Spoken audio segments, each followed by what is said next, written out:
레위기 2장 1절부터 보시겠습니다. 레위기 2장 1절.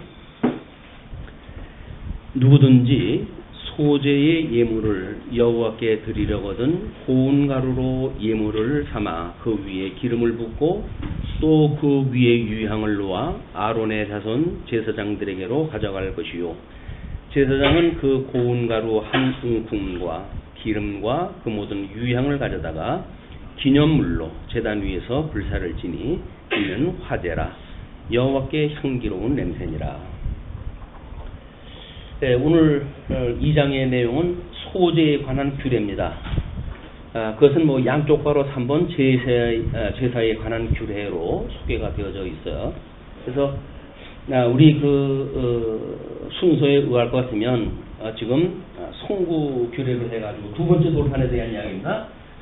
첫 번째 돌판을 이제 첫 번째 계명을 이걸 깨뜨리고 두 번째 돌판에 의한 규례를 하나님 주시는데, 이 규례가 결국은 성고에 대한 이 규례가 이제 되어졌고, 그래서 지난 시간까지 성고가 완성되어지고, 그리고 그거를 하나님 앞에 그 제사를 드리는 그런 모양으로 해가지고 우리가 확인할 때 했습니다.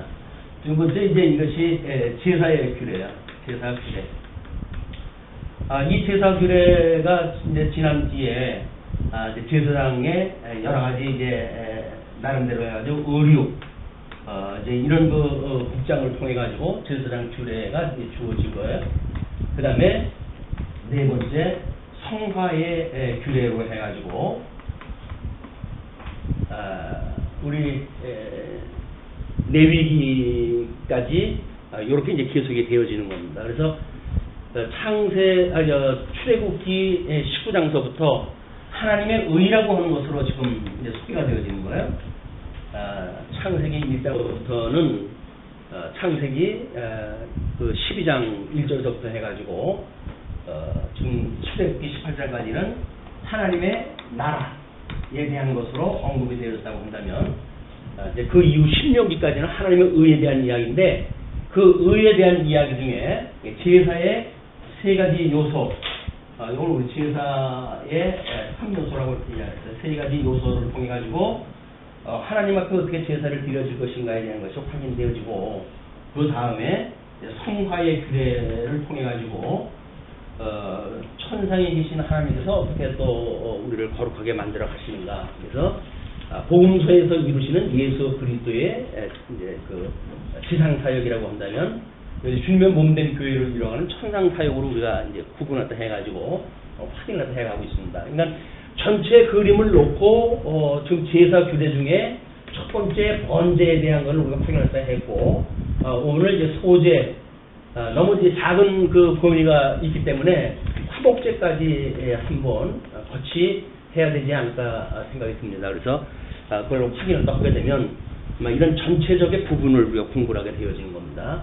물론 이 제사는 예수 그리스도에 의해 가지고 완성되어진 제사입니다. 우리는 신약성경, 이 언약이 성취되어진 신약성경의 관점을 가지고 지금 구약을 들여다보고 있기 때문에, 우리가 들여다보고 있는 이 구약은 모세의 그 머리에 있던 수건이 다 벗겨진 복음으로 이미 드러난 그런 그 비밀을 지금 확인해 가고 있는 거예요. 그래서 어떻게 보게 되면 우리 예수님의 죽으신 부활, 승천, 이렇게 해가지고 지상 사역이 이루어진 걸로 우리가 이제 이걸 이야기하는 거예요. 예수님이 왜 이 제사의 3대 요소가 예수 그리스도의 지상 사역으로 연결되어지는가? 그 이야기는 이렇게 예수님이 직접 죽으시고 부활하고 승천하시는 실체적인 사건으로 성취되어지는 사건이기 때문에 그렇습니다. 그리고 이제 승천하다 해가지고 성령을 보내주셔가지고 성령으로 하여금 주님의 몸된 교회의 성도로 하여금 불러내서 죄악 가운데서 불러내시고 또 지체로 삼으시고, 그리고 예수 그리스도의 장성한 믿음의 분량까지 우리를 변화시켜 가시는 일이 주님께서 하신 일이란 말이에요. 우리는 이 레위기 하나님의 의라고 하는 그 이 의는 결국 예수 그리스도에 대한 이야기입니다. 그러니까 로마서에서 사도 바울은 복음에는 하나님의 의가 나타나서 이렇게 이야기를 하죠. 하나님의 의가 나타나서 믿음으로 믿음에 이르게 하나니, 이게 구약적 모형적이고 예표적인 이런 그 믿음으로부터 실체적인 믿음에 이르게 해가지고 그렇기 때문에 우리들은 신구약 성경에 완성되어진 하나님의 계시의 말씀, 그걸 통해 가지고 이게 이렇게 언약대로 이루시는 분이로구나, 우리 주님, 우리 의와 나라를 주님께서는 이렇게 이루어 가셨구나 라고 해서 그 의가 되시는 예수 그리스도도 여전히 주님께서 이렇게 완성을 때 해가고, 이 주님 안에 있는 성도들, 주님 안에 있는 성도들에게도 여전히 이 일을 다 해가심으로 해서 성도 어떤 개체가 무엇인가 노력으로 해가는 것이 아니라 여전히 예수 그리스도의 몸으로서 이것이 이루어져 가는 걸 우리가 확인하게 되어지는 겁니다. 이것이 믿음으로 사는 거예요. 이제 성도는 믿음으로 산다. 믿음으로 산다고 그러니까 마치 이 믿음에는 행위가 배제되어져 있는 것처럼 보이는데 그렇지는 않습니다. 그래서 야고보는 너희들이 있다고 하는 믿음을 내게 보이라. 나는 너희들에게 행위를 보이리라. 이렇게 이야기했다 했어요. 왜? 이 믿음에 대한 개념이 없기 때문에 그러거든요. 아까 기도할 적에도 이제 그런 이야기를 하셨어요. 이 믿음 위에 덕을, 이 믿음 위에 덕을. 믿음이라고 하는 거는 덕이라고 하는 그 열매로 맺게 되어진 겁니다. 예수 그리스도께서 오셔가지고 우리들에게 주시겠다고 하는 것이 이런 그 믿음이고, 믿음의 덕을 갖다 주신다고 이렇게 이야기를 했기 때문에, 이 덕이라고 하는 것이 행위에 준하는 거기 때문에 행위가 마치 믿음과 행위라고 하는 양극단의 이야기를 하는 것 같지만 그렇지 않다. 왜냐하면 이 덕 위에 지식을, 하나님의 선하신 뜻이 무엇인가가 이렇게 더 알려지지 않은 행위라고 빠지게 되면 율법주의에 빠지기 쉽죠. 또는 우리 인본주의적인 덕에 빠지기가 쉽습니다. 그러나 이 덕에다가 하나님의 그 기뻐하신 뜻이 무엇인가에 대한 지식이 가미가 돼야 되고, 지식을 알게 되면 사람들이 어떤 관념적으로 성경을 안다, 이만큼 내가 안다, 이러기에 쉬워요. 그렇기 때문에 친절하게도 여기다 절제를 더하라고 이렇게 이야기합니다. 믿음의 이 지식이 있는 사람들의 행위는 철저하게 절제가 있어야 되는 거거든요. 믿음으로 모든 걸 다 할 수 있는 것처럼 성경 이 내용을 갖다가 그대로 그냥 적용을 시켜가지고 마치 모든 걸 할 수 있는 것처럼 이야기를 하고 그러는데, 그거는 주님께서 해가시는 일이 아니에요. 주님께서 성령의 감동을 줘가지고 우리한테 지식을 주신다고 한다면 그 지식은 끝없는 절제가 필요한 일이거든요. 근데 절제가 되다 보면 이게 이루어지는지 안 이루어지는지를 알 수가 없으니까 주님께서 여기다가 인내를 더하라고 그래요. 인내. 믿음으로 어떤 열매가 맺는 그 이야기는 철저하게 인내가 따르는 이야기예요. 근데 이 믿음의 어떤 열매라고 하는 걸로 보았을 때 그 열매의 단계라고 하는 것이 이게 다층적이거든요. 다층적인. 근데 우리는 하냐 안 하냐라고 하는 어떤 양극단의 논리로 이걸 심각한 어떤 그 논리적 그걸 갈등 구조로 끌고 가니까 나는 믿음이 있다, 나는 믿음이 없다, 이렇게 가지고 이 양분단된단 말이에요. 인내 위에 여기다가 경건을 더하고, 경건 위에다가 우리 형제 우애를 더하고, 형제의 우애에 사랑을 더하라, 이렇게 이야기했다 했어요. 사랑이라고 하는 것이 우리는 고린도서에서는 믿음, 소망, 사랑 이렇게 해가지고 사랑이 그냥 단적인 걸로 이야기되잖아요. 갈라디아서에서 성령의 소욕을 이야기하는 걸 보게 되면 사랑과 희락과 화평과 오래 참음, 자비, 양선, 온유, 절제, 충성. 그래가지고 사랑이라고 하는 한 주제로 나오니까 우리가 믿음만 있으면 사랑이 뚝 떨어지는 것처럼 생각이 드는데 그렇지 않다는 거야. 사랑까지는 수많은 우리들의 그런 온 마음을 다하는, 너의 뜻과 정성과 내 생각과 마음을 다하는 이런 전인격적인 거죠. 전인격을 다하는 사랑이라고 하는 열매가 맺는 거지. 아무 생각도 없이 세속적 개념을 가지고 사랑을 한다고 그러니까 우스운 사랑이 이제 열매가 맺는 겁니다.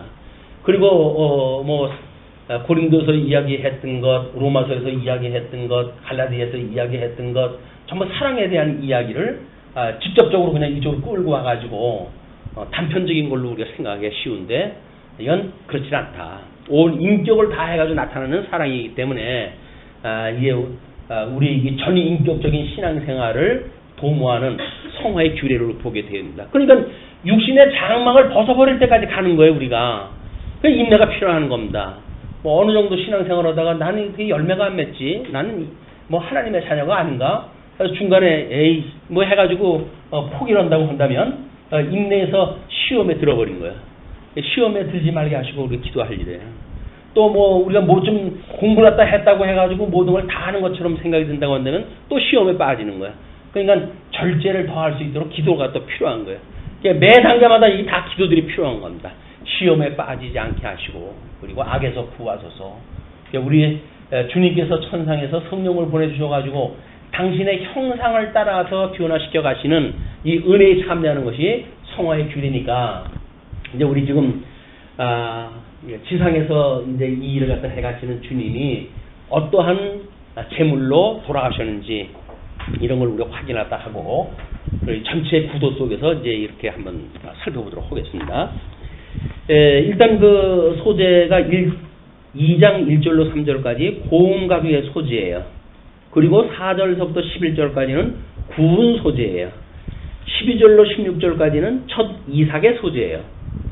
그러니까 어떻게 제물로 드릴 것이냐에 대한 것만 나왔지, 이 레위기 2장을 공부한다고 해가지고 우리가 번제, 소제, 화목제, 그 다음에 속제제, 그 다음에 속건제라고 하는 5가지의 제사에 대한 특징, 이런 것도 구분이 안 돼요. 그렇기 때문에 이제 그 우리 카페에다가 이 5개의 제사에 대한 비교를 갖다 쭉 해가지고 몇 가지를 소개를 갖다 해드렸거든요. 근데 검색한 숫자를 보니까는 뭐 들어오신 분들이 거의 없어요. 그렇기 때문에 불갑을 또 오늘 특별히 제가 프린트를 갖다 해가지고 소개를 갖다 해드리면서 공부를 갖다 해야 될 것 같습니다. 그냥 읽어지는 대로 알면 얼마나 좋겠어요. 뭐 쉽게 이야기를 하지, 뭐 복잡하게 이야기를 하냐, 그렇게 이야기를 하는데, 쉽게 이야기를 하면 그거예요. 그냥 이렇게 길이 방향으로 문자 위주로 공부를 하게 되면, 고운 가루의 소재는 어떻게 드려라, 구운 소재는 어떻게 드려라, 첫 이삭의 소재는 어떻게 드려라, 거기에 어떤 신학적인 의미도 어떤 차별화되어진 이야기도 아무것도 없어요. 그렇기 때문에 수많은 사람들이 그동안 연구하고 그렇게 해가지고 나름대로 차별화되어져 있는 이런 그 개념을 오늘 확인할 때 해볼까 합니다. 먼저 이제 규례는 성경 읽어가게 되면 그 이야기겠죠. 고운 가루의 소재, 구운 소재, 그다음에 첫 이삭의 소재. 거기에 다른 걸로 설명되어지는 것도 없어요. 그냥 그렇게 그 내용들만 쭉 소개가 되어진 거야. 그래서 소재라고 하는 것은 이제 감사제라고 보통 이제 차별화를 하는데, 유일하게 피가 없는 제사입니다. 이 소재는 피가 없는 제사예요.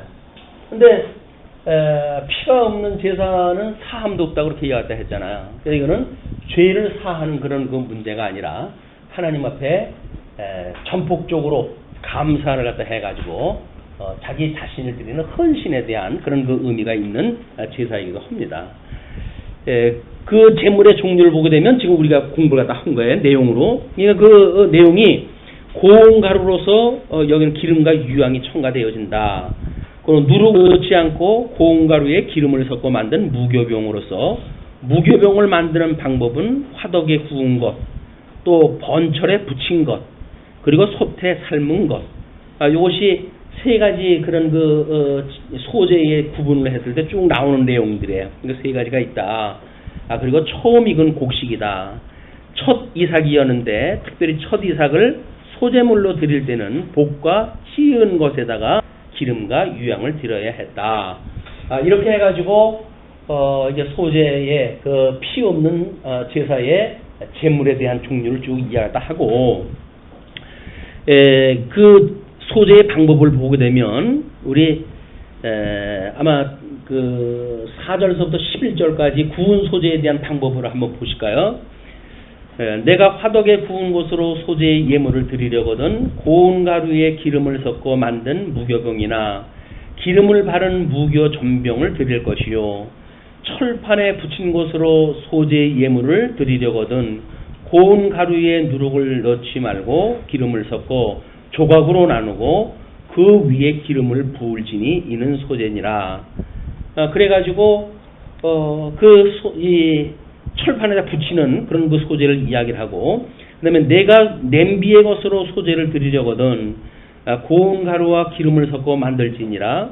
너는 이것들을 만든 소재물을 여호와께로 가져다가 제사장에게 줄 것이요 제사장은 그것을 제단으로 가져가서 그 소재물 중에서 기념할 것을 가져다가 제단 위에서 불사를 지니 이는 화제라. 여호와께 향기로운 냄새니라. 소재물에 남은 것은 아론과 그의 아들들에게 돌릴지니 이는 여호와의 화제물 중에 지극히 거룩한 것이니라. 물론 이제 이 제사를 드릴 때 이 제사장들은 이제 레위 지파가 이 일을 감당을 하지요. 12지파는 하나님께서 모든 그 지경을 유업으로 주시는데 이 레위지파만 기업이 없어요. 레위지파가 기업이 없다는 이야기는 농사를 짓거나 뭐 이렇게 할 수 있는 여건이 안 된다는 이야기가 되겠죠. 물론 이제 11조라든지 이런 걸 통해 가지고 12지파에서 얻게 되어지는 솔출물의 11조를 레위지파에게 주문으로 해 가지고 나름대로 뭐 여기서 먹는 거리가 있겠지만 이 제사를 통해 가지고 이 레위지파에게 주어지는 곡물에 대한 것은 소재로 말미암은 것밖에 없어요. 소재를 드릴 때만 레위지파에게 이런 곡물로 통해 가지고 이제 드려지게 되어진다. 그런 맥락으로 보게 되면 단백질 뭐 어떤 이제 이런 걸 제사장들이 받아가지고 함께 나누게 되어졌을 때 뭐 지방이나 단백이나 뭐 이런 그 어떤 또 뭐라 그래 그 뭐 곡물에서 나오는 그런 것들이 3대 요소가 이걸로 해가지고 제사장들이 다 함께 먹을 수 있도록 하나님께서 이렇게 은혜의 선물로 주셨어요. 그러면 은혜로 이렇게 함께 먹을 수 있다는 이야기는 뭡니까? 이 제사가 행위로 끝나는 것이 아니라 직접 교제를 통해 가지고 함께 공유할 수 있는 것으로 되어진다는 거죠. 주님의 몸된 교회에 예수 그리스도의 이런 그 사역은 당신의 이런 객관적인 사역으로 끝나는 것이 아니라 단번에 이 사역을 이루신 주님께서 그걸 믿는 성도들에게 이걸 믿음으로 우리 주님이 우리를 대속했다고 하는 이 대속의 은혜를 깨닫게 하시는 은혜가 공유되어진다는 이야기야. 하나님이 우리 주님이 이것을 행하시고 성도는 그걸 믿는 믿음으로 해가지고 화합이 되어진다. 이거는요. 화합. 믿음으로 화합을 갖다 한다. 그래서 이스라엘의 역사를 보고 너희들이 믿음이 만들어지지 않는 건 뭐라 그래요? 너희들이 믿음으로 화합지 않았기 때문에 그렇게 이야기를 하잖아요. 성도들의 믿음으로 화합하는 것이 필요한데 이 화합하는 거야말로 성령의 사용으로 우리가 이야기하는 겁니다. 이 성령께서 우리가 믿음으로 화합을 갖다 할 수 있도록 하셔야 주님의 이런 객관적인 사역이 인칭으로 해가지고 우리 거화되어지는 거예요. 내 거화되어지는 거예요. 뭐 아까 우리 잠시 쉬는 시간에도 그런 이야기를 했지만 우리 하나님 앞에 기도를 한다고 이렇게 이야기했을 때 여전히 하나님 앞에 기도하는 왠지 나하고 좀 거리가 있는 그 하나님 앞에 기도하기 쉬운데 이 믿음으로 화합한다는 이야기는 우리의 아버지 되심을 인정하는 일입니다.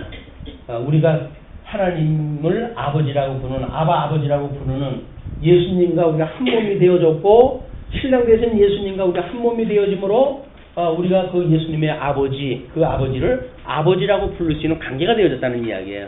그래서 이것이 신앙생활을 갖다 할 때 가장 중요한 것이 아닌가. 나의 아버지. 뭐 우리 신학적으로 해가지고는 우리 이제 뭐 장로님이나 연세 드신 분들이 기도할 때 만군의 주 여호와 하나님 뭐 이렇게 해가지고 이제 기도가 시작이 되어지잖아요. 객관적인 것, 그의 의와 나라를 구하는 총체적이고 객관적인 걸 할 때는 뭐 그 만군의 주 여호와를 우리가 이야기할 수 있겠으나 우리의 이 개인사를 구하고 했을 적에는 끊임없이 나의 아버지, 내 아버지가 필요한 겁니다. 이웃집 아버지도 소용이 없어요. 내 아버지여야지. 이웃집 아버지가 아무리 돈 많으면 모릅니까?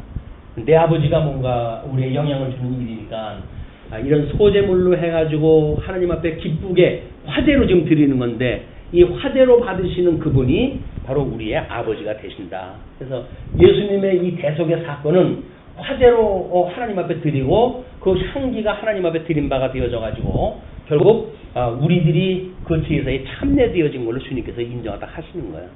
내 아들이 이렇게 화제를 당할 때 너도 함께 여기 화제에서 드려졌지. 그거를 소위 믿음으로 살아가는 성도들이 우리가 관제물로 드렸다 이렇게 이야기를 하는 겁니다. 사도 바울이 나는 관제물이 되어졌다라고 이야기했을 때 영적 제사를 끊임없이 하는 걸로 해서 신앙 고백이 되어지는 거예요. 우리는 주님께서 다 하셨는데 내가 할 게 뭐 있냐 이렇게 이야기를 하지만 사도 바울은 관제물이 되어졌다고 해요. 이런 제물로 드렸을 때 거기에다가 뭐 덧붙이는 뭐 향료라든지 그런 역할을 아주 그 주제가 아니지만 자그마한 그런 부분이지만 그런 것들이 우리가 참여되어진 걸로 우리 주님께서 우리 아버지께서 인정을 하신다. 그런 아버지예요. 아무것도 한 것이 없는 것 같지만 그저 뭐 조금 거기에 내가 예수님과 함께 죽었어요 라고는 신앙 고백을 하나님께서 기뻐 받으심으로 해가지고 우리를 이런 제물로 해가지고 인정하다 해주시는 그분이 우리의 대속주가 되시는 그분이라는 얘기예요. 이분하고 우리하고 한 몸이 되어졌다. 지체로 되어졌다. 그렇게 해서 이제 10절까지 두 번째 어떻게 구운 소재를 드릴 것인가에 대한 내용이 소개되어졌다고 한다면 소재의 방법을 지금 이렇게 구분했다 할 수가 있어요. 고운 가루의 소재물일 경우에는 그 위에 기름을 붓고 유향을 놓은 후 제사장에로 가져오면 제사장은 고운 가루 한 줌과 모든 유향을 취하여 기념물이라고 하는 것은 대표성을 가지고 그 이야기죠. 모든 바쳤던 것에 그를 전체를 대신해서 기념물로 제단 위에 불사른 후에 나머지는 자신의 음식으로 취한다. 제사를 오랜 시간 제사를 드리고 했을 적에는 이런 것이 필요가 있을 것 같아요.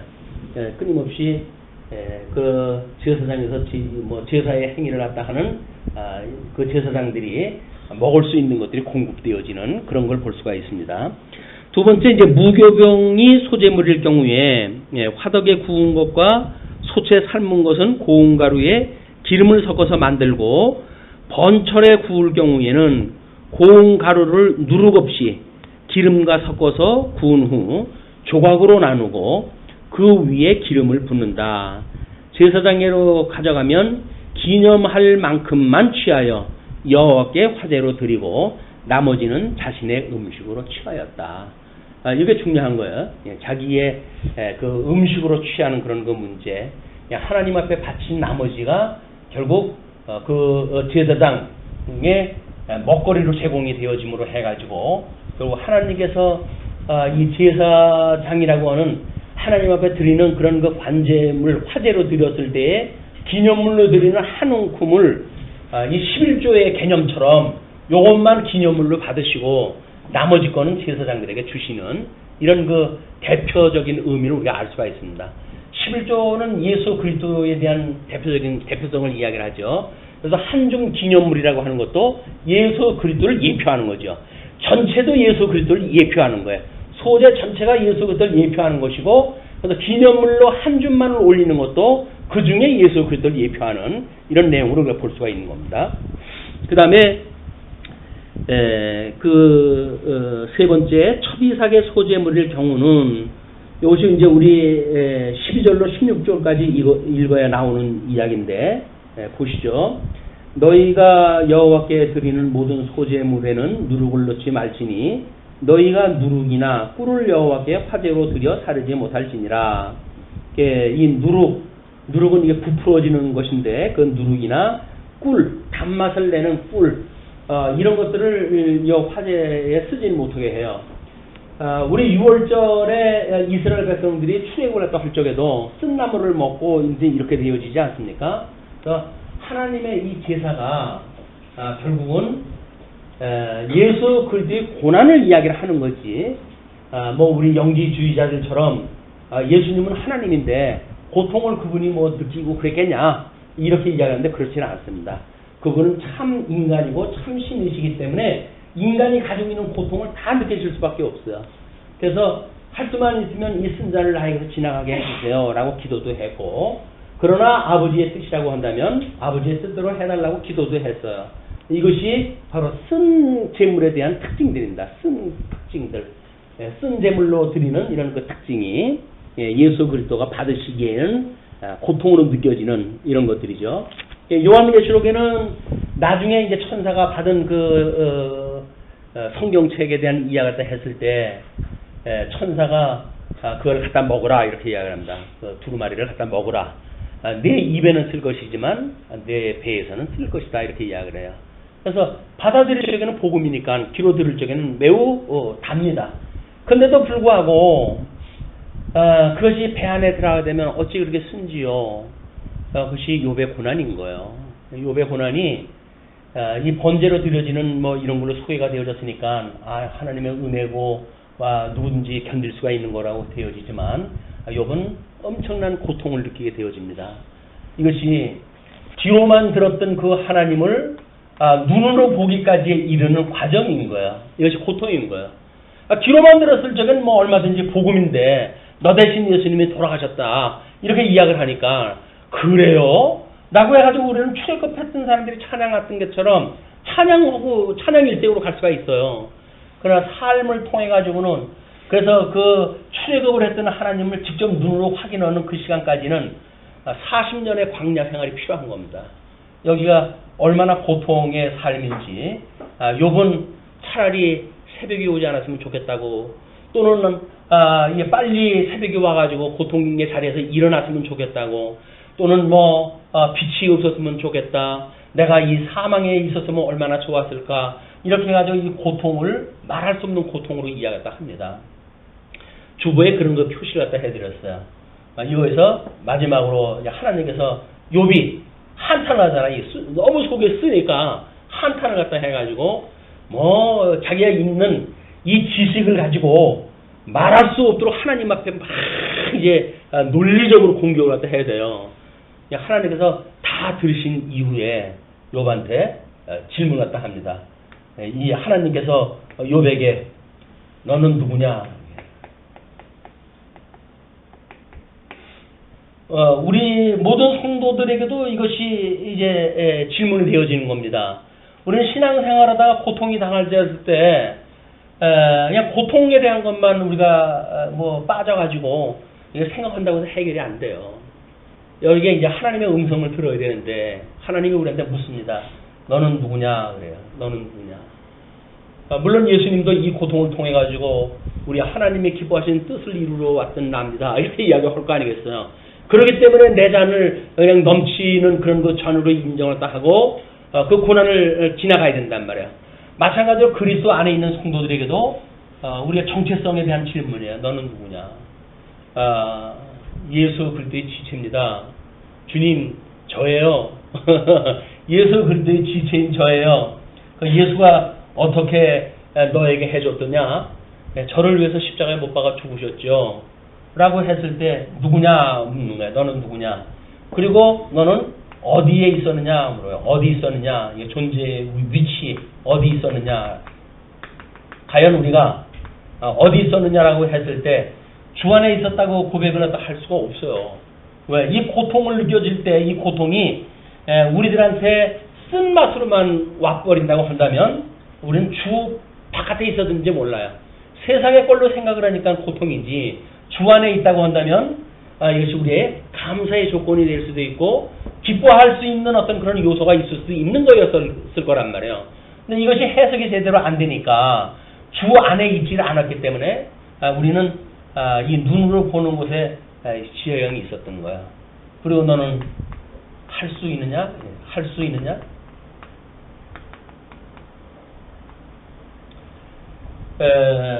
우리가 예수 그리스도 안에 있고 하나님이 어떠한 분인지를 아는 하나님의 아들이라고 이야기를 한다면 성령 하나님에 의해서 우리는 능력 주시는 자 안에서 제가 할 수 있죠 라는 고백이 나올 거란 말이에요.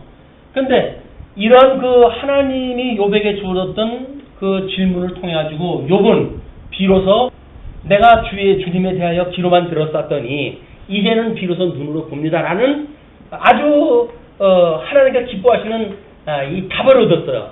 답을 얻고 이제 그걸로 고백을 갖다 해가지고 배전에 그런 그 축복을 받게 되지는 않습니까? 근데 과연 우리는 이런 질문, 하나님 앞에 이 질문이 끊임없이 우리들한테 있을 것인데 우리가 시험에 빠지지 말게 하시고 라고 하는 그 이야기도 전부 이 내용들이에요. 시험에 빠지지 말게 해주십시오. 너는 누구냐?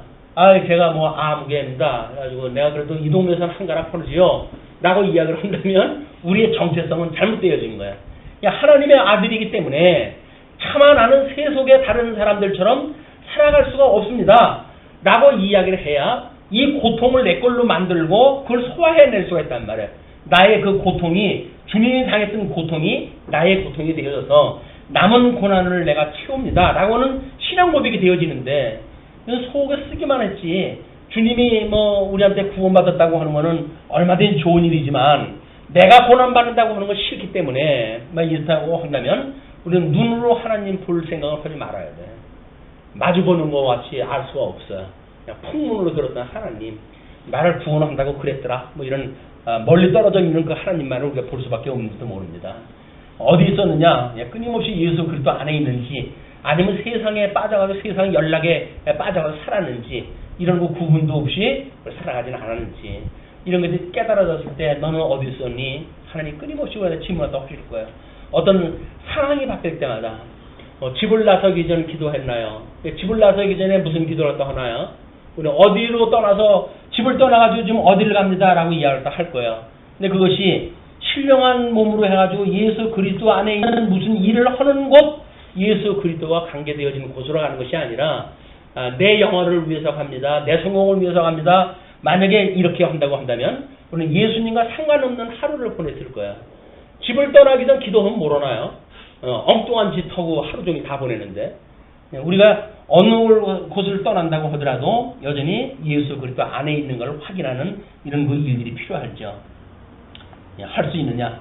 모든 권능이 아버지의 것입니다. 그래서 그의 의도, 나라도, 그 다음에 그의 권능도 다 이것이 아버지의 것이었군요 라고 찬송하는 걸로 해가지고 끝이 나는 거예요. 이 모든 것이 하나님의 것이군요. 그러니 하나님께서 저한테 이 길로 인도시하지만 저는 아무것도 할 수가 없어요, 주님. 하나님 앞에 이 기도를 하다 하는 것이, 욥이 하나님을 만나서 배전에 그 회복을 갖다 했던 그런 그 복으로 연결이 되어집니다. 그래서 귀로 들었던 하나님을 눈으로 보는 과정, 끊임없이 모든 그런 과정을 통하게 되면 시험에 빠지지 않게 하시고 악에서 구하소서, 그런 뒤에 나라와 권능과 영광이 아버지의 것입니다 라고 하는 우리 하나님의 찬양으로 이것이 소화가 되어집니다. 이런 그 내용이 소재로 드려지는 이런 내용도 이런 그 기결로 되어지는 거예요. 우리가 어떻게 관제물로 드려지는가. 물론 욥은 예수님에 대한 예표적인 사건이기 때문에 욥이 당했던 것은 예수 그리스도의 소재의 사건이고 번제의 사건이고 속죄의 사건이었어요. 그러나 예수님과 더불어 우리가 한 몸 되어졌고 남은 고난을 채운다고 생각이 들고 영적 예배를 드리는 성도라고 한다면 마땅히 예수님의 이 형상이 곧 우리들이 닮아가야 되는 형상이 되어지고 우리의 찬양이 결국 우리 주님이 가르쳐준 기도로 비교가 되어진다. 그렇게 보시면 될 것 같아요. 이제 그렇게 하고 그 소재의 목적을 우리가 삶을 영위할 수 있도록 물질을 공급하여 주신 하나님의 은혜와 축복에 감사하며 경배를 돌리기 위함이다. 우리가 모든 이 먹거리가 주님께로부터 나왔다고 하는 걸 고백을 갖다 하는 일이에요. 우리는 곧잘 우리를 내세우지만 제가 그래도 이만큼 벌어가지고 이만큼 노력해가지고 먹거리를 이렇게 준비했습니다. 이렇게 생각하는지 모르겠지만 이스라엘 백성들이 광야 40년 동안 농사 지을 수 없는 것에서 먹은 거는 하늘에서부터 떨어진 만나였습니다. 우리가 이 살아가는 삶이라고 하는 건 전부 만나에 의해 가지고 살아가는 거거든요. 하나님의 말씀에 의해서 살아가는 일인데 이 만나를 육신으로 주는 어떤 그런 떡덩어리로 비교가 되어지고 그걸로 전락시킨다고 한다면 우리는 신령한 하나님의 말씀을 먹는 것이 아니라 일용할 양식을 주시옵고 라고 우리가 기도하다 해야 되는데 일용할 양식이 육신이 먹어야 될 양식, 이걸 자꾸 달라고 이야기하다 하는 거죠. 그러나 우리가 담고 있는 것이 이 만나라고 하는 거라고 하면 하나님께서 마땅히 그 만나를 담을 수 있는 그릇, 우리들의 이 몸이 필요한 양식, 이거는 무엇을 먹을까 마실까 염려하지 말라는 걸로 위로가 되어진 거 아닙니까? 왜? 아니 만나를 우리 하나님의 신령한 그런 그 양식을 담아놓는 그릇인데 이 그릇을 하나님께서 보존하기 위해 가지고 그러시는 게 아니잖아요. 이걸 담아놓기 위해서 그릇이 필요한 거지 그릇이 있기 때문에 이걸 담아놓는 게 아니란 말이에요. 그러니까는 무엇을 먹을까 마실까 구하지 마라. 다 하는 게 필요한 거 다 알고 계셔. 너희는 다만 그의 의와 나라만을 구해라. 의와 나라, 저 명제입니다. 의와 나라를 구하라. 그러면 그 위에 거는 이제 하나님께서 그냥 주실 거야. 그러니까 의와 나라를 구하는 일이 우리의 모든 기도의 중심에 있다고 하는 것을 기억할 필요가 있습니다. 특별히 그 소재의 특징은 모든 소재물에 소금을 칠하는 명령은 영원한 언약을 상징하는 소금으로 이제 이야기를 합니다. 그래서 제사 드리는 자가 하나님과 영원한 계약 관계에 있음을 깨닫게 하는 것으로 하나님께서 제사 드리는 자를 결코 버리지 않을 것과 제사 드리는 자는 그 계약법을 지켜야 할 영원한 의무가 있는 것, 그 이야기예요. 그래서 이 두 번째 돌판으로의 규례, 이 규례로 해가지고 이것이 이루어지는데 이 언약이라고 하는 것이 대표적으로 해가지고 지금 소금을 뿌림으로 해가지고 이 언약이 불변한다고 하는 걸 지금 이야기를 해주는 겁니다. 소재는 비록 우리가 기념물을 한 농품 드리는 걸로 제사를 드리게 되지만 소금을 더함으로 해가지고 변치 않는 두 번째의 규례, 예수 그리스도의 십자가의 사건을 통해 가지고 우리를 구원하신다는 이야기예요. 첫 번째 돌판을 하나님 깨뜨린 것은 양대 언약을 상실하게 되어져서 인간이 어쩔 수 없는 죄인이라고 하는 걸 깨닫게 하시고 두 번째 돌판인 예수 그리스도의 구속 사건을 통해 가지고 성취되어질 복음의 내용을 소개를 해준 겁니다.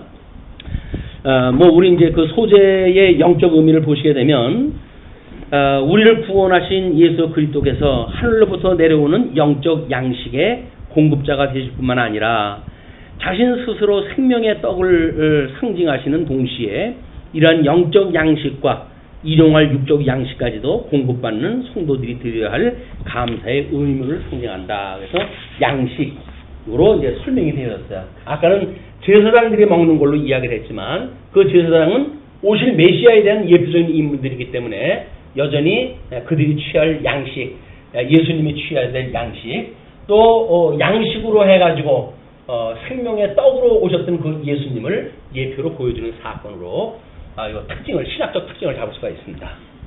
다음에 이제 그 화목제의 규례를 보시게 되면 주보에 나와져 있는 대로 소를 드리는 화목제, 양을 드리는 화목제, 염소를 드리는 화목제 이렇게 구분이 되어졌어요. 그냥 그 규례의 어떤 화목제에 대한 특징 이런 것들이 설명이 되어져 있지는 않기 때문에 이것도 본문을 읽어 나가면서 그냥 구분되어진 것만 우리가 확인했다 하고 어떻게 되어졌는지는 참고서를 보고 확인할 때 해보겠습니다. 3장 1절부터 5절까지 소를 드리는 화목제예요.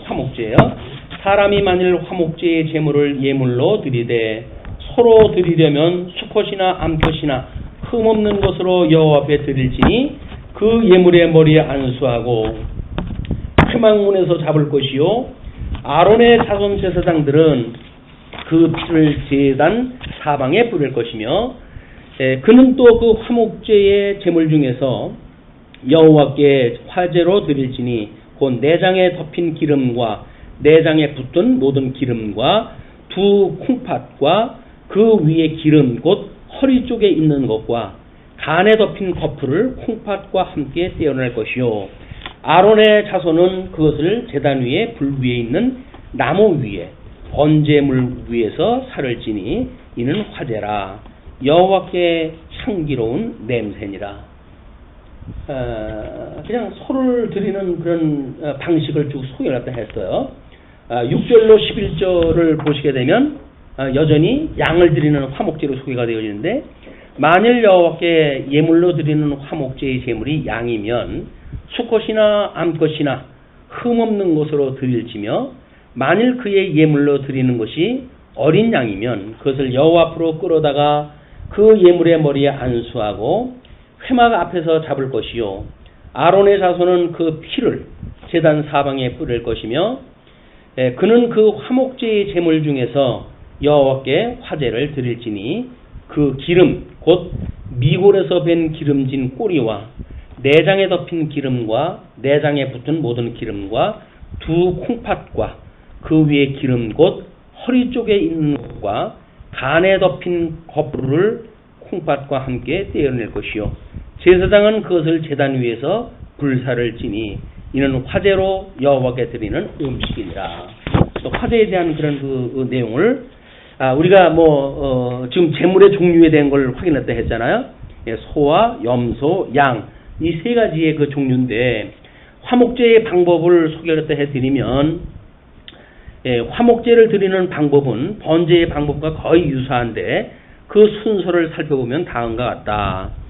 헌제자가 제물을 바치는 자가 제물이 될 짐승을 끌고 여호와 앞으로 나오고 그리고 헌제자의 손을 제물의 머리 위에 얹고 안수를 갖다 하고 헌제자가 제물을 잡아 피를 제사장에게 주면 제사장은 그 피를 번제단 사면에 뿌린다. 그리고 헌제자가 제물의 가죽을 벗기고 그 속에 내장과 덮인 기름과 내장에 붙은 모든 기름과 콩팥과 그 위에 기름과 허리 근방에 있는 것과 간에 덮인 것을 제사장에게 주면 제사장은 그것을 받아 제단에서 불사른다. 그리고 제물의 가슴은 요제로 제물의 우편 뒷다리는 거제로 흔들어 제사장의 음식으로 주어지는데 제사장과 가족들은 그것을 그날에 다 먹어야 하며 남은 것은 불에 태워야 한다. 화목제물은 그 제사장들하고 가족하고 함께 먹도록 이렇게 되어져 있어요. 그리고 특별히 그 가슴살은 요제로 드리도록 되어져 있고 이제 그 우편 뒷다리는 거제로 흔들어서 드리는 걸로 되어져 있습니다. 그래서 요제는 들어서 바치는 제물이고 거제는 흔들어서 바치는 그 요제로 해가지고 방식이 달라요.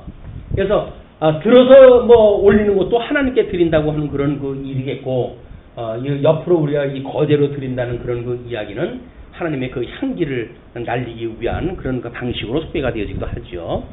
그래서 그 화목제의 특색을 보시게 되면 의무적인 제사가 아닌 선택적인 제사로서 자원함으로나 서원함으로 그리고 감사함으로 드리는 제사이다. 그래서 자원함으로는 우리 레위기 7장 16절에 나오게 되어지고 서원함이라고 하는 그 이야기는 레위기 7장 16절이나 사무엘상 1장 21절 이하에 나오고 있고 그리고 감사함으로라고 하는 그 이야기는 레위기 7장 15절에 나오는 그런 그 방식입니다.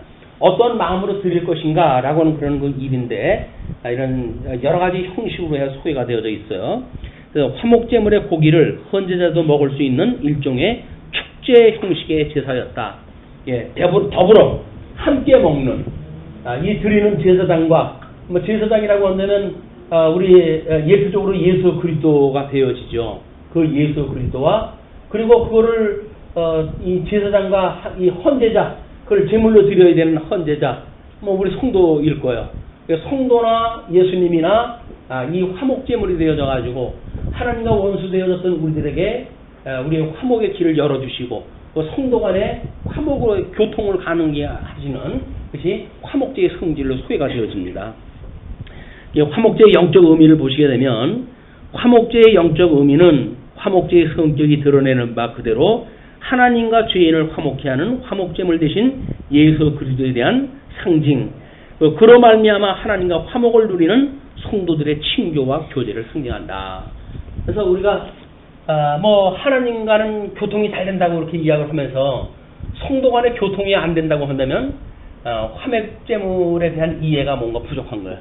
우리 예수님이 어떻게 화목제로 돌아가셨는지 그런 그 의미를 모르게 되어지게 되면 우리는 끊임없이 하나님만을 섬기고 하나님의 자녀라고 하는 일방적 신앙생활을 가지고 있을 수가 있다. 그러나 우리가 우리에게 잘못한 사람을 용서하여 준 것처럼 우리의 죄를 용서하여 주세요. 라고 성도들 간의 화목이 가능한 이런 그 덕목이야말로 이 사랑을 갖다 하게 되어지는 덕의 문제다. 믿음의 덕을 더한다라고 했을 때 이 덕은 사랑이라고 하는 개념이 함께 이제 이웃사랑을 갖다 하는 저 규례에 강령으로 해가지고 성취되어지는 사건입니다. 위로는 하나님을 사랑하고 이웃을 내 몸같이 사랑하라 라고 하는 그 율법의 대강령이 이 화목제를 통해 가지고 또 완성이 되어지는 그런 그 모습을 보게 되어지죠. 자, 이제 끝으로 화목제의 염소를 드리는 화목제입니다. 12절로 17절.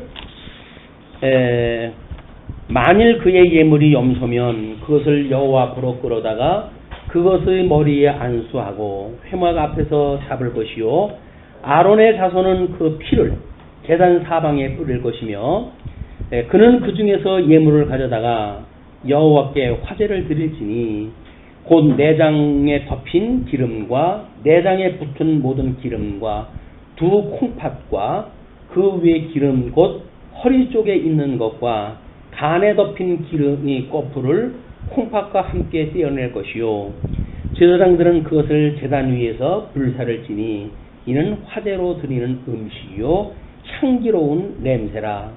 모든 기름은 여호와의 것이니라. 그래서 그 내장에 붙어져 있는 모든 기름, 그 기름이 여호와의 것이라는 거야. 우리는 그 기름을 그런데 그 붙어져 있는 거풀이나 이런 데 붙어져 있는 거는 먹질 않지만 육질이 좋게 하기 위해 가지고 그 살코기 사이에다 기름을 집어넣죠. 그래야지 그거는 우리가 아주 레벨이 높은 뭐 A2 플러스 정도 되는 그 불고기감으로 해가지고 맛있게 먹는데 기름은 여호와의 거예요.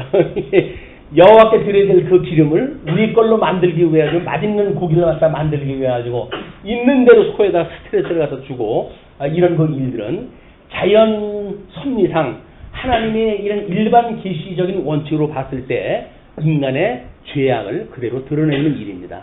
얼마나 인간이 사악하면 자기 입맛 좋겠다고 해가지고 있는 대로 소에다가 스트레스 주겠어요.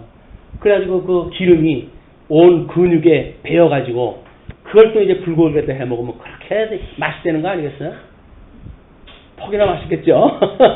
이런 개념을 알고 먹는다고 한다면 우리는 그저 뭐 뒷다리살 뭐 이런 기름 없는 뭐 이런 살이나 해가지고 삶아가지고 먹는 걸로 해가지고 막 김장 먹을 때 뭐 보쌈이나 한다든지 뭐 이 정도로 먹는 것이 육질 문화, 이 어떤 그 육식 문화에 있어서 건강을 지켜가는 방법일 수도 있습니다. 하나님께서 가장 안전하게 사랑하는 백성들한테 줄 음식이 무엇인가를 구분하고 그 기름은 하나님 앞에 드리는 화제로 향기로 드려지는 그것을 대신하기 위한 거지 인간 입맛 돋구기 위한 것이 아니다 라고 하는 인간 어떤 위주로의 육식 문화가 아니라 이렇게 하나님 앞에 드리는 제물로서의 육식 문화를 한번 생각해 봤으면 좋겠습니다. 그 끝에 제사장은 16절에 제사장은 그것을 제단 위에서 불사를 지니 이는 화제로 드리는 음식이요 향기로운 냄새라. 모든 기름은 여호와의 것이니라. 너희는 기름과 피를 먹지 말라. 먹지 말래요. 기름하고 피. 뭐 아주 좋은 거 없다는 거거든요. 근데 요즘 뭐 또 선짓국이 얼마나 또 이렇게 맛있고 영양이 많은 음식으로 소비가 되어지는지 우리는 피채 먹는 걸 즐기는데 손을 잡았을 때 그 선지피 처음에 그 나오는 거는 아주 A급 고객한테만 전달이 되어진다는 겁니다. 이게. 근데 먹지 말래요. 왜냐면 이 제물로 드리는 이 짐승들이 가지고 있는 피에는 여러 가지 작은 그 불량스러운 병균들이 있잖아요. 그렇기 때문에 그 피채 먹는다는 이야기는 물론 계시적으로 해가지고 피가 생명이다 이렇게 이야기를 했잖아요. 이 피가 예수 그리스도의 보혈의 피, 이 피가 결국은 생명이에요. 생명. 근데 이 생명, 우리 피가 뭐 얼마큼만 빠지게 되면 우리 그냥 죽고 맙니다. 그만큼 피가 중요한 일이고 예수님이 이 보혈의 피를 흘리심으로 해가지고 대속을 했기 때문에 이 생명과 직결되어지는 일이기 때문에 예수 그리스도의 생명이 피 흘림이라고 하는 걸 깨닫고 우리가 피를 먹지 말라고 이제 이야기를 한 거예요. 그러나 예수님께서 이제 피를 상징하는 포도주를 갖다 주시면서 이거는 내 피니 너희들은 이걸 기념하라 이렇게 이야기를 하지 않습니까? 예수 그리스도를 위해서 흘렸던 그 보혈의 피를 생각하는 이런 그 심정으로 해가지고 우리가 피를 삼가했던 그 구약적 그런 그런 어떤 율례 또는 규례가 주는 정신이 있습니다. 그런데 지금은 물론 우리가 이제 신령한 시대에 와가지고 우리가 먹는 어떤 이런 양식이라고 하는 것이 육적인 개념하고는 다르니까 사도행전에서 1차적으로 사람들이 이제 목맨 짐승을 잡아먹는다든지 하는 이방에서 문화가 있던 그것 때문에 1차 논쟁이 벌어졌잖아요. 1차 전도여행이 끝나고 사도 바울이 돌아왔을 때 이런 것들에 의해 가지고 율법을 지켜야 되느냐 마느냐라고 하는 심각한 논쟁이 일어났고 예루살렘 총회에서 첫 번째 이제 이걸 규명을 갖다 했어요. 예루살렘 총회에서 목매다라가 죽인 그 짐승은 먹지 말 것, 피채 먹지 말 것, 이렇게 해가지고 유대인들이 아주 혐오스럽게 생각하는 것, 너희들이 이 복음에 대하여 진정한 자유를 얻었지만 이제 그들의 시험에 들게 하지 않기 위해서는 나름대로 그들이 아주 혐오스러워하는 것은 하지 않도록 해라. 그래서 4가지 규례를 줬어요. 그 4가지 규례는 물론 이제 유대인들하고 함께 신앙생활을 했을 때 필요한 일이죠. 그런 걸로 해가지고 준 것이 피채 먹지 말라고 하는 게 포함되어져 있다. 그만큼 유대인들은 아주 이걸 금기시했던 일들입니다. 그런 그 일들을 우리가 왜 그들이 그렇게 금기시했고 또 신약 성도들이 사도행전 때는 그것이 왜 또 그렇게 금지가 되어졌는지 이런 것들이 규례로 해가지고 이걸 율법적 규명 이 규례로 생각을 해가지고 유대인들은 지키려고 했고 또 신약 성경들은 성도들의 시험에 들지 않게 하기 위해서 그 자유를 오히려 이제 포기를 갖다 했던 그런 복음적인 의미를 갖다 알 수가 있는 거죠. 이건 다만 예수 그리스도를 예표하는 대속의 피를 예표하는 그런 내용이다. 그를 모르는 사람들은 먹으면 안 된다고 하는 형식적인 문제로 끌어들여가지고 율법적으로 이해했다 했고 복음을 깨달았던 사람들은 그들이 시험에 들지 않기 위해서 오히려 우정 피하게 되어지는 그런 그 믿음으로 그런 그 복음의 생활하다 했던 믿음의 선배들의 삶을 우리가 볼 수가 있습니다. 너희는 기름과 피를 먹지 말라. 이는 너희의 모든 처소에서 너희 대대로 지킬 영원한 규례니라. 영원한 규례라고 그랬으니까 유대인들은 이거 먹으면 안 돼요. 근데 그걸 먹어도 된다고 이방인들은 그걸 먹어도 된다고 이야기를 했으니까. 근데 유대인들은 율법을 받을 때 먹지 말도록 받았기 때문에 그들은 평생 대대를 두고 이걸 먹지 않아 왔던 거거든요. 근데 예수님이 그걸 다 성취했다고 해가지고 그들이 시험에 들거나 말거나 먹고 이렇게 하는 일은 복음을 오히려 거슬리는 일이다. 복음이라고 하는 그런 그 이야기는 어떤 그런 규정에 얽매이는 것이 아니라 사랑이라고 하는 힘으로 작동되어지는 이런 걸 우리가 알 수가 있죠. 할 수 있음에도 불구하고 어린 자들을 위해 가지고 금기하는 이런 것이야말로 사랑입니다. 이 덕이라고 하는 아주 극치로 드러난 사랑의 개념. 그러니까 주님의 몸된 교회의 모든 그런 어떤 이 열매로 성령의 열매로 나누는 것이 이게 사랑인데 이 사랑이라고 하는 그것도 이렇게 어떻게 연약한 자가 넘어지지 않게 하기 위한 복음적인 배려가 있는지 그런 내용이에요. 자기가 이제 다 알고 나도 알만큼 알아. 그런다고 해가지고 어린 성도가 넘어지든 말든 이렇게 행한다는 이야기는 사랑의 본질이 아닌 거예요. 그러면 사랑의 본질이 아니라고 한다면 화목제에 대한 우리 어떤 감각이 아직도 무딘 거죠. 위로는 하나님을 사랑하고 이웃을 내 몸같이 사랑하는데 내 몸이라고 한다면 내가 시험 빠질 일을 갖다 하겠어요? 내 일이라고 한다면 우리는 철저하게 반대를 하죠. 남의 일이니까 쉽게 취급하게 되어지고 상처를 받는지 어떻게 되는지 그걸 모르고 우리가 신앙생활을 하게 되어집니다. 이런 그 화목제를 통해 가지고 어떻게 우리 지체와의 관계를 믿는 것과 아는 것이 하나 되어진 성도가 아름다운 교제를 나누는지 우리는 이 사도신경을 할 때마다 고백을 해요.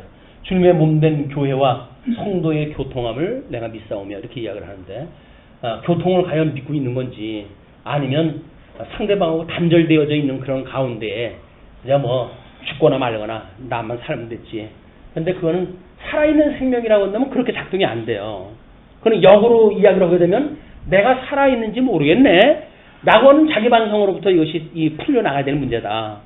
내가 주님이 나를 가지고 화목제로 드려졌다고 한다면 내가 어떻게 다른 지체가 죽든지 말든지 그렇게 할 수가 있겠어요. 이거는 극단적인 어떤 복음의 이런 우리의 태도 이런 것들은 우리들을 스스로 돌아보는 이게 검증의 그런 기회가 되어집니다. 이것이 나중에 이 믿음의 이 관절을 드리는 영적 예배로서 어떤 믿음을 화합을 하다 하는 주님의 몸된 교회의 성도들의 교통으로 나타나는가. 물론 완성도가 이제 높여질 겁니다. 그 높여지는 완성도를 따라 가지고 우리 이런 제물로 드려졌던 그 예수님 그뿐만 아니라 여전히 천상에서 우리를 위해 중보기도를 갖다 하시고 우리를 믿음의 장성한 믿음의 분량까지 이르게 하시는 대주제가 되시는 그 주님과 화목한 그런 우리 관계가 되어져서 끊임없이 대소사를 우리 주님께 고백을 갖다 하고 호할 수 있는 이런 그 주님과의 관계가 회복되어지는 시간이 되어졌으면 좋겠습니다. 기도하시죠.